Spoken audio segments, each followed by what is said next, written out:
Welcome back to another episode of Med Nation, where we explore the intersection of medicine, wellness, and everyday passions that shape our lives. I'm your host, Dr. David Farnan, a board-certified podiatrist and foot and ankle surgeon here in Nashville, Tennessee.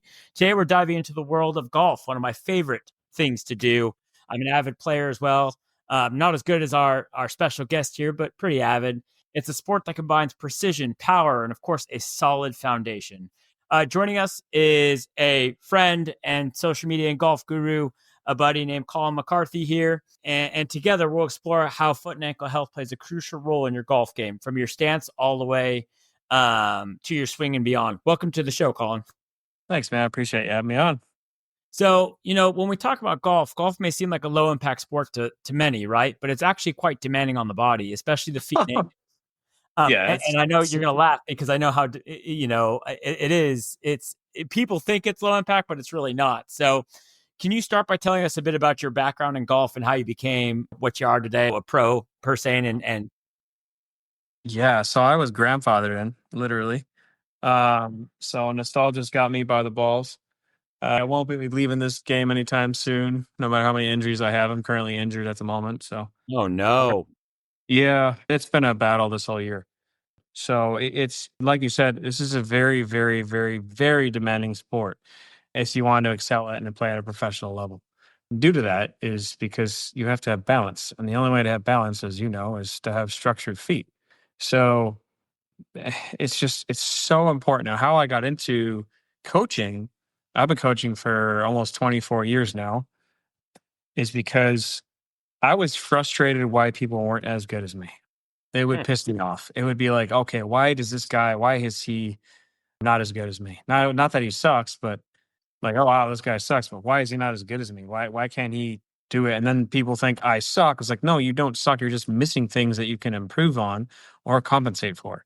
So I was 15 at the time, sitting on a range, and there's this guy just having such hard sweating, just clearly very unhealthy person. But he just was designed so differently than me. And I just saw the way he moved so differently than I did. Very restricted, probably an office job. Never really asked him what his job was. That's my fault. But, I helped him a little bit and it improved it, but still frustrated me because I can't help someone that I want to help. So along the way, I also became a personal trainer, ISSA. And of course, you don't need a certification to know things.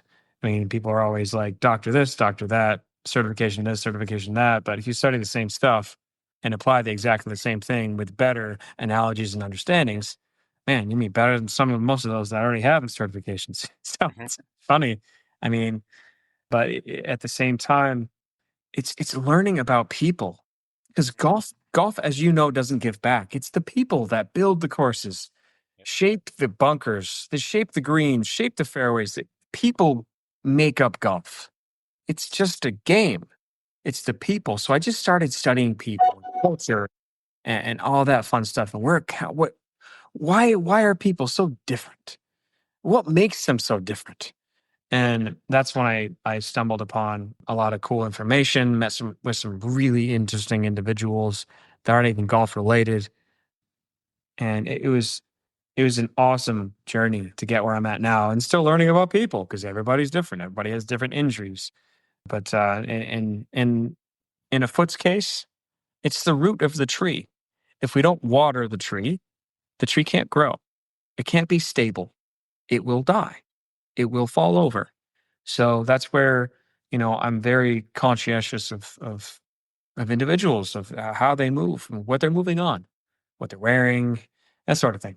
So it's really fun. It's really fun to understand the person in front of me when I'm coaching. Yeah, I mean, that's incredible. Well said. Golf is it's unique in every part of the body that it has to work in harmony, especially the lower body, like you said, and the feet and the foundation being the tree. It's so true. So how much attention do you think golfers, especially amateurs, give to their footwork and overall foot health? Not much, because they beat the hell out of their feet. Well, I think the other half around, we all want to be, or we all think we want to be Bryson DeChambeau doing heavy arm work, right? Yeah. But not concentrating on the legs and the feet.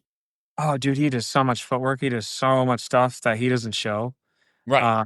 On just balance. And a lot of tour players, they do Aldoa. A lot of tour players are doing stuff just to help their overall joint health. I mean, forget just hand-eye coordination. It's a very minor factor in golf. It's proprioception that you want.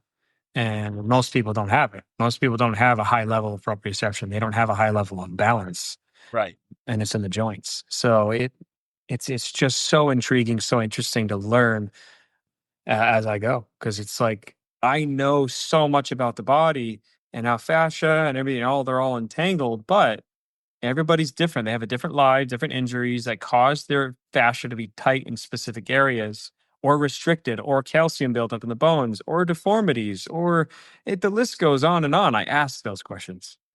I ask them, like, okay, like, show me your thumb. I want to see the elasticity of your thumb because that can depict what your toes do. So it's so important because your feet are your hands. What your feet do, they will do. It's fascial mirroring. Whatever your feet do, your hands will do. And I see some students, oh boy, office jobs, some of them, I'll be like, okay, I want you to lift your right leg and I want you to go into massive extension with your toes. And instantly when they do that, their pinkies stick out. And I call it before and they go, how did you know that happened? And they're just, their whole like, I'll have them, anyone listening right now, obviously you're not watching anything, you're listening. If you just stand on the floor, put your feet out, you spread your toes out, your fingers will go out too. They will do it. Fascial mirroring. Yeah, it's just that's how your body interacts with itself. Your nervous system, it will react differently if you have a twitch in your arm, or it's tension. That's all golf is tension. We want to have good tension, not bad tension. Office job, bad tension. Golf, So good tension. I challenge our listeners to do exactly what he said here. Think about the idea of fascial mirroring and actually do spread, right now, get up from that office chair that you're sitting in. In fact, it's funny that you were saying that, Colin. As you were saying it, I was getting up to emulate that. It's trippy how it works. And I'm like, they just get so freaked out. They're like, how do you know this about me? And I've never seen him or met him before in my life. It's because of the way I see someone, I can see tension. And I mean, my language is a good barrier, but gravity's a bitch. Gravity will destroy your body if you don't know how to resist it. So if you have flat feet, you will have good forward locomotive and good vertical. But if you have arched feet, you're going to have an insane amount of balance, but none of the other two nearly as much. So that's my case where I don't have a good vertical. I'm terrible at running fast because my feet are so arched. I have such a high instep, and I try to change it, but my back doesn't like it.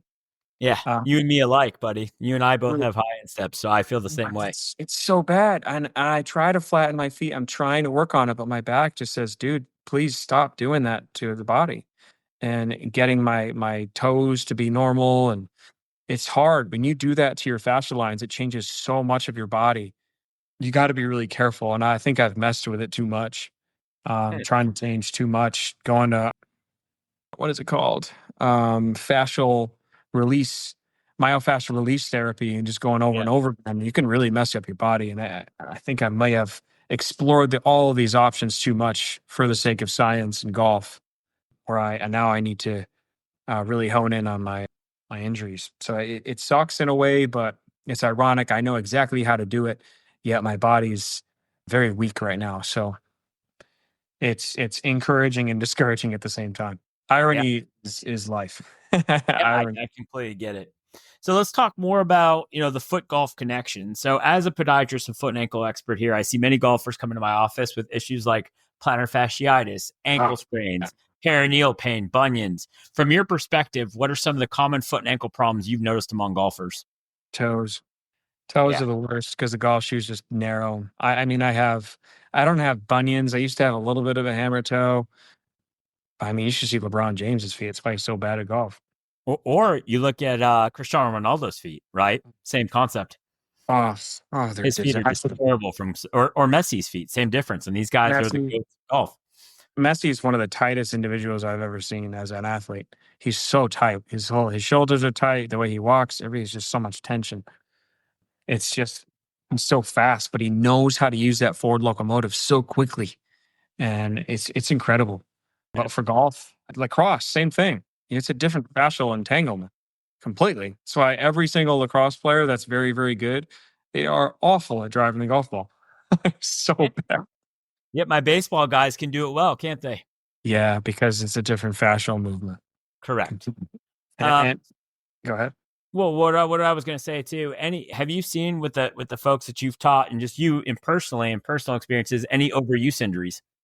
Oh yeah, I mean, trying to overpronate your ankles and cocking your knee in, which they used to teach a long time ago. It's just so much overuse in the ankle joint, causing too much pronation in the ankle. Because if there's a lot of pronation, I mean, you're gonna hurt your pelvis. You're gonna tear stuff. Because if your right foot overpronates, it puts pressure into your right hip labrum. Right. Not good. Absolutely. Absolutely. The repetitive nature of the golf swing combined with walking on uneven terrain can really put a strain on the feet and ankles. Let's break it down a bit. How important is the role of stance and foot positioning in achieving the perfect swing? Oh, like, yeah, okay, so I make some fun of some of my students. It's like, how good are you at dancing? Because I know from a scale of 1 to 10, you're about like a 2. And he goes, how do you know that about me? Just from looking at him.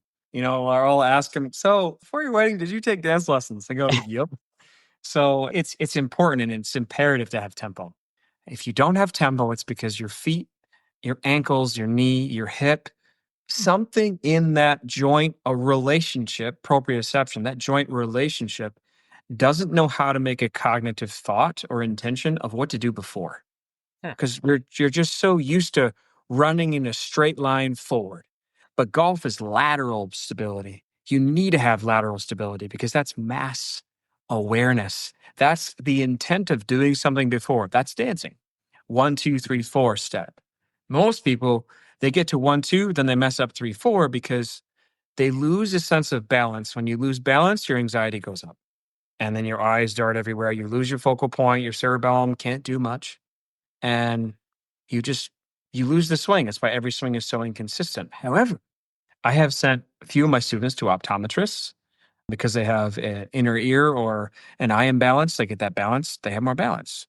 So it's interesting what I've done with a few of my students. One of them has a wandering eye and he does struggle with balance. So I've gotten him to wake up his quads, wake up his peroneal muscles, which is actually the side of your calf muscle. Once they wake that muscle up, they can get their foot more into extension. But if your feet are stuck in flexion, you won't have balance. You just won't. You will not have balance. You'll fall over. That's forward locomotive. That's a vertical forward. That's like literally early extension. That's what the term is. So it's getting someone to understand how they're built and then getting them to wake up a specific fascial line or a specific muscle group they've probably never done before because they sit on an office job so much.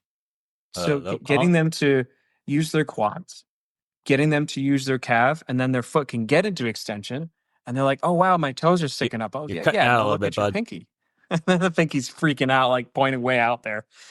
And they're like, whoa. And it's cool to see the fascia lines actually start doing what they're supposed to do instead of them forcing the club to go in to out to in, all this stuff about numbers and data.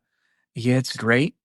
But if we can get the body to make those numbers happily, that's a good marriage. That's a good it's everything becomes itself. Everything becomes balanced. You'll have tempo, you'll have rhythm, you'll look smooth instead of trying to have all those things on purpose, which you just can't do. You won't. Yeah, I'm You, a s- perfect example of something that tries to have all those in balance, but just can't. you can. I can show you how to do that. Right. It's very, very simple. You have to just break it down into movements. Right. And I'm not smooth by any means. I feel like I'm one of those golfers, and you hit it right on the dot. I mean, it's frustrating, tempos being the key word. I just want to better my tempo. And like you said, there's stuff that you could probably pick out from my swing if I sent you a video of my swing that you're like, Dave, like it's, and my balance is reasonable. I'll tell you that much being a foot and ankle guy. But, there's certain components of whether it be my hip or upper body or even my, my fascial alignment here that's off because I can't get my tempo right. So I'll have to show you one of these days, and you can, you can critique my But my fascial what's alignment. also ironic is most like chiros, most physical therapists, their bodies are so tight because all they do all day is push on people. Hmm. That's all they do. Yeah, And you're right. And it goes to show like most doctors make the worst patients because they have this ornate interest because they've studied. And when you study, you're sedentary. Well, usually, I would hope. Otherwise, I don't know how you'd read.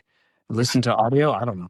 Right. But you're always sedentary. So the worst golfers on the planet usually are lawyers, CPAs, CEOs, and, you know, like owners of companies. But they have the most, and what's ironic, they have the most money to play the game. So what happens to golf is it becomes this circle of entanglement of you have a very talented athlete that's paid a lot of money to do anything. Then you have the payers of that aren't good at golf. They envy that player. Then it loops back up. They get a lesson from that guy, but they don't really know, understand it. Then they get a lesson from a doctor, but they can't perform. So it's like an endless loop. Okay, I want to get a lesson from this guy because he's got a great golf swing, but that doesn't mean he can relay the information to you. Right. That doesn't mean just because he shoots a low score that he means he can help you. That's the issue with golf currently right now is all they want is an entertainer and they want the entertainer to teach people. That's a tough thing because entertainers are meant for what? Entertaining. That Right. skill, that awe. But why do people like watching really good golf? Because they're in awe of it. Right. It's ironic. They can afford to watch it, but can't do it because they haven't moved well their whole life. Hmm. Yet we need them to keep golf going. So if everybody was good at golf, golf would fail Hmm. miserably because Yeah. there'd be more money. Right. I never thought about it like that. Yeah, I do. Trust me, I've thought about this over and over again. It's a giant loop. So the more people that aren't as good, that's okay because they're paying for us to teach them. Mhm. So not everyone is going to be good because they have to go back to their job at the end of the day again. They have to go into hip flexion. They have to go flat foot, flat desk, sitting 8 hours a day, no breaks. Boom, boom, boom. I have a family. Boom, boom, boom. And now I want to play golf on the weekend. Like, okay, you can afford it, but you can't afford to move well. Right. That's So, that area. let's go into preventative care and just care in general. You mentioned golf footwear earlier, and that's a big one, I feel. What should golfers look for when selecting the right golf shoes? Painter golf shoes have the best toe drop, the best toe box. I mean, it's phenomenal. The shoes are so ridiculously comfortable. It blows my mind. I know the owner, I know the designer If really well. if you got any discount codes, go ahead and tell them now. My listeners will purchase. For your So it's funny. I wish I did. It's coming soon. good. The only issue is like when you are injured and you work in social media and you can't perform, therein lies the okay, we'll wait till you're better. So I'm in that stage of waiting till I'm better, and we don't know how long it's going to be. So, So, but if anybody out there, painters are amazing. There's just so. I mean, I used to golf for FootJoy, and I mean, they're great. They're wonderful shoes. Their toe box is a little narrow at times, but if you get the wides, it's okay. But the toe box on painter shoes are just they've done so well designing them, and I can't talk enough about them. So yeah, guys, for the listeners who want new golf shoes or are looking for new golf shoes, let's look into painters and the website. Of course, Colin will provide because I think that sounds amazing. Yeah, Uh, it's PAYNTR. got it. Yeah. Painters. So my question to you too: how important are features like arch support in golf shoes? Well, depending on the person, really, Right. um, and the bone structure. So orthotics, I'm not a huge fan, but I mean, some people need them. It's like I tell this to some of my students: you can wear them, but don't wear them all the time. Make sure you're strengthening the fascia underneath your feet. Make sure you're strengthening, dorsa and plantar flexion. Make sure you're strengthening your calf muscles. Make sure you're strengthening your front and back. Make sure you have that awareness because if you don't, I mean, damn, how do you walk? I don't know. Yeah, no, it's funny. It's a perfect segue into what we're going to talk about next. Those are all great tips. In addition to footwear, I feel as well, and this is something I preach to patients, that stretching and strengthening exercises can be game changers in golf. Here's one thing I often recommend after golf is rolling a golf ball underneath the arch of your foot to relieve tension and improve flexibility. Do you have any go-to stretches and warm-up routines? For those that really suffer, I just use a tennis ball. Yeah, golf ball's a little rough. You're right. Oh man, it can be harsh. So there's so many different variations, but I go big toes up, then big toes down. Most people can't even do that. But if you try and do that, watch what your fingers do. So if you stick your finger up and your hand, your index finger and your thumb up in the air, it'll be easier to lift just your big toe up. Hmm. And then if you stick your big toe down and your index finger down, it'll be easier it's a cuboid muscle. Basically, you're pushing the toe down and creating your little fingers to go up. It's like making a little bit of, I call it a chicken or a turkey with or like a 3-pointer, like people make that 3-pointers thing. Right. Looks like I used to go to CCU, we had Chanticleers, and that's our little like sign. But if you put it into like an OK sign, like an OK, like the index finger and the thumb go together and your fingers are sticking out, like looks like a chicken. And you'll be able to stick your big toe down, your little toes up. Be easier. And you just kind of go into flexion. And if you go the other way in extension, you pull your big thumb back and your index finger back, it'll be easier to go into extension. Way easier. I've seen some people, and I've seen an influx in a lot of these companies, small businesses create like the stretching places, and I'm sure you've seen those. Where do you live currently? Arizona. And Arizona's a big, a big hub as well. But Nashville's starting to have those small business stretch zones. You guys have that out there in Arizona? They're everywhere.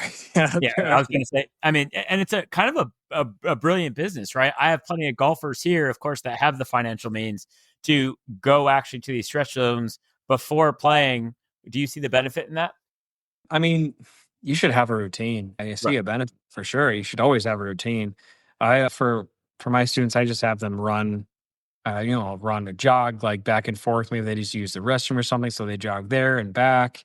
Then they start with their toes, ankles, knees, hips, a little bit of rotation, shoulders, and just having them work from their feet all the way to their neck, so that they have a good just an overall stretch routine. I throw a little bit of Eldoa in there, throw a little bit of spine movement just to get them a little bit loose and warmed up. Most people are just like, I'm ready to rip, bro. They smack their driver on the ground. They go, okay, I'm ready.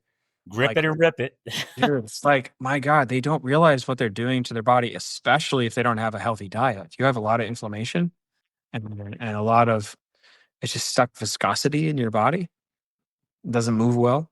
You'll pull something. You'll herniate. You'll slip a disc just instantly, like in a split second. Boom, you're down on the ground. Hmm. And it takes weeks to recover. I've seen some of these young bucks come out there, like you said, don't care about stretching, don't care about strengthening, just go out there, no balance necessary. Balance is for old people, is what they say. And then, like you said, they pull something right off the bat, out off tee box number one. Yeah, I can say I've done that a few times. So So, golfers are known for their persistence and resilience. Have you seen or experienced a time for you or one of your members that you've taught when foot and ankle pain has impacted someone's game, and how do they overcome it? for me, I had IT syndrome. Man, Oh yeah. I had IT syndrome for what was it, 3-4 months. It was hell. For those that don't know what IT syndrome is, it's literally your leg locks up. It's extremely painful. Your IT band becomes like a guitar string, yeah, and I believe that's what's happened to my left leg, along with sciatica, and my back surgery is a little bit. It's a little bit in between all that stuff too. But you have to be very conscientious of stretching. I can't stress this enough. It's so important to stretch before you do anything. to, if you're going to be any type of physical activity, because your body is not meant to go from 0 to 100. It's not an engine. Even the engine needs time to warm up. It's like you're putting a 1,000 horsepower in a Dodge Neon, then you press on the gas and expect the axle to withstand all that torque. It just can't. You have to warm up to the idea of a Ferrari body. You have to warm up to the idea of saying, okay, maybe I do need to fill the glass half full first before I put ice cubes in it, because I don't know how many ice cubes I'm supposed to have in the glass. I don't know how many fits. People just pour ice and water at the same time, and this overflows with pain. So yeah. it's so important. Oh, absolutely. And for the listeners out there, remember that addressing the pain early and working on prevention, as Colin was saying, can help you or basically keep you in the game longer and performing at your best. What's one piece of advice you can give to golfers, whether they're beginners or seasoned pros, about foot and ankle health? Just knowing where your balance is, how to balance. Take your significant out and go dancing. Go dance. Go actually go learn how to dance. Like this like dubstep crap and jumping up and down. I mean like actual tango waltz. Go learn it. You'll build a skill. You'll build a sense of balance and awareness because your feet and ankles, they're how you carry yourself. Name one athlete who's not confident that has really good feet. You won't find it. Right. You will not find them. Confidence is built from your roots. So whenever you're finding someone who's clumsy, guarantee you they've rolled their ankle at least once. You know what this reminds me of? Dancing with the Stars. Watching these athletes, you could tell who's got good athletic ability, like the football guys with their feet versus the big basketball guys. Guys like Emmitt Smith have won, right? And he's got great, fantastic footwork, where guys like basketball guys are kind of clumsy, to be brutally honest. Not all basketball guys, but, it's kind of interesting to see the footwork there. So it's funny that you mentioned that. That's the first thing that comes to mind. That's my advice is not only will your significant other be happy because they're probably like it and you don't, but girls grow up. Just go bury your ego and go learn how to dance. Seriously. Because none of my students, I haven't gotten one dude to bury his ego yet and go learn how to dance. Oh, no. Well, he wasn't really my student. He was my friend. First, he was my student, then we became really good friends. His name's Dougie Barnard. He runs the Golf Clan, and his girlfriend has over 1 million YouTube subscribers. It's insane. Wow. She started this whole dance thing where she started dancing and getting out of attention with that. But she started this whole put your arm around somebody, that whole, and that started a whole trend. But she kept putting arms around people and them hugging, and I don't know, it's crazy. But I told him, number one, go do TikToks with your girlfriend. Now he's not married to her, so that kind of helps too. Go do TikToks with her. He was terrible. He was the whitest white Irish dude I've ever met in my whole life, more than my dad probably. And he could not dance. He's zero rhythm. Now he's the best dancer. With his wife, he's incredible at dancing now. And he had broken par, and he had his first hole in one before he broke par. Wow.